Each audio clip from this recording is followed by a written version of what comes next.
Döwlet Çeperçilik Akademiýasynyň şekillendiriş Sünnet Fakultetiniň grafika kafedrasynyň muallimi Aksana Saparmetowa berkarar döwletiň täze ýamyny galkynyş döwrüne Pähim paýhas ummany magtymyl Praga ýylyna türkmen halkynyň milli lideri gahrman arkadaly gahrman serdarymyň taýsy tagalalar netijesinde geçen her bir günümüz toýdur bayramlara beslenýär. Bugünkü gün hem Türkmenistan Çeperçilik sergiler müdürligi we şekillendiriş Sünnetynyň sergiler merkezinde geçen garaşsyzdyr Edis Türkmenistanym atly sergiler jaýyna sergileri görmäne geldik. Bugünkü gün bu sergiler jaýyna diýsem biz özümizi bagtly duýýas. Elbetde garaşsyzlyk baky bagtymyzdyr. Garaşsyzlyk bu ýürekden çykýan joşgynymyzdyr. Garaşsyzlygymyzda şeýle ýaşlarymyzyň Halipa muallimlerimizin yerine getirýän bu ajaýyp işlerini görmek bize hem diýsem bagtyr. Garaşsyzlyk bayramçylygyna türkmen halkynyň ýaş suratkeşleri, Halipa muallimleri öz sowgatlary bilen şu sergide gatnaşmany makul bildiler.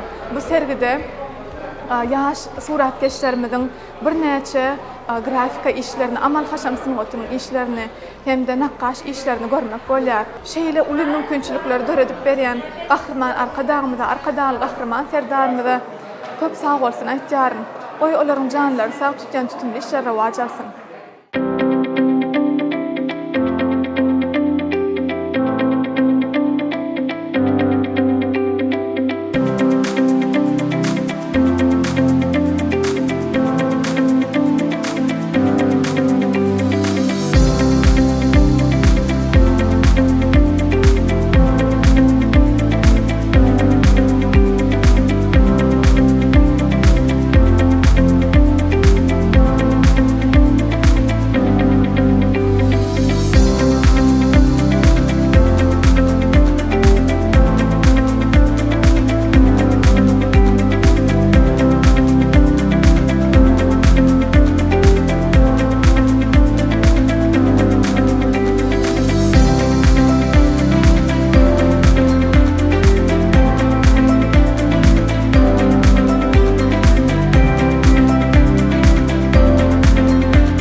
Türkmenistan Döwlet Çeperçilik Akademiýasynyň Binaýarlyk we Dizayn Fakultetiniň Binaýarlyk kafedrasynyň muallimi Cennet Fowsuwa. Berkarar döwletimiziň täze ýamynyň galkynşy döwrüne Pähim paýhas ummany magtymyl Praga ýylyna şu gün Türkmenistanyň çeperçilik sergiler müdürligi we Türkmenistanyň şekillendiriş suratkeşleri birleşigi bilen bilelikde gurnamoklaryna muhaddet garaşsyzlygyň 33 ýylyna başlanan Garaşsyzdyr Edis Türkmenistanyň atly suratkeşler amal haşam sünnet boýunça sergi geçirilýär. Bu sergide Türkmenistan'ın Döwlet Çeperçilik Akademiýasynyň talyplarynyň, muallimleriň işlerini görmek bolýar. Esasan talyplar öz işlerini bir näçe sany döwrüň ajaýyp döwrümizin gullap ösüşini bedew bady bilen barýan gul watanymyz öz işlerini görkezýärler. Talyplar öz işlerini esasan döwrümizin wasfyny çeper beýan etdiler. Türkmen halk garaşsyzlygyny alandan soň ýagny özüniň milli aýratynlyklary, bedewaty, halysy, berýärçiligi, amal haşam sünnet bilen dünýä ýüzüne özüniň uly goşandyny goşup sergilerine gatnaşmagyň giň mümkinçilikleri döredi.